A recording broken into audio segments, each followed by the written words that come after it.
બ્રાઝિલમાં શનિવારે સવારે લગભગ 4 વાગ્યે BR-116 નેશનલ હાઈવે પર મુસાફરોથી ભરેલી બસ અને ટ્રક વચ્ચે ભયાનક ટક્કર થઈ હતી. ટક્કર બાદ બસમાં આગ લાગી હતી, જેમાં 38 લોકોના મોત થયા હતા.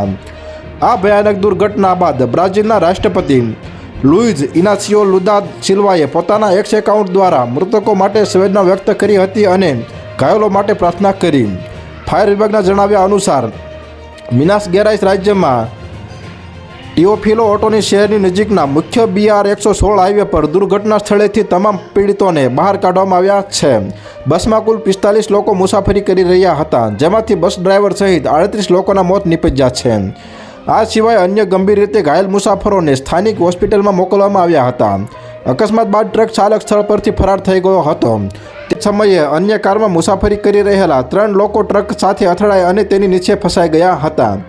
તો હાલ અત્યાર માટે આટલું જ મિત્રો. ફરી મળીએ નવી અપડેટ સાથે. તે પહેલાં વિડીયોને લાઇક કરી ચેનલને સબસ્ક્રાઇબ કરો અને પાસે આવેલું બેલ આઇકન પણ દબાવો, જેથી તમને નવી ખબરો મળતી રહે.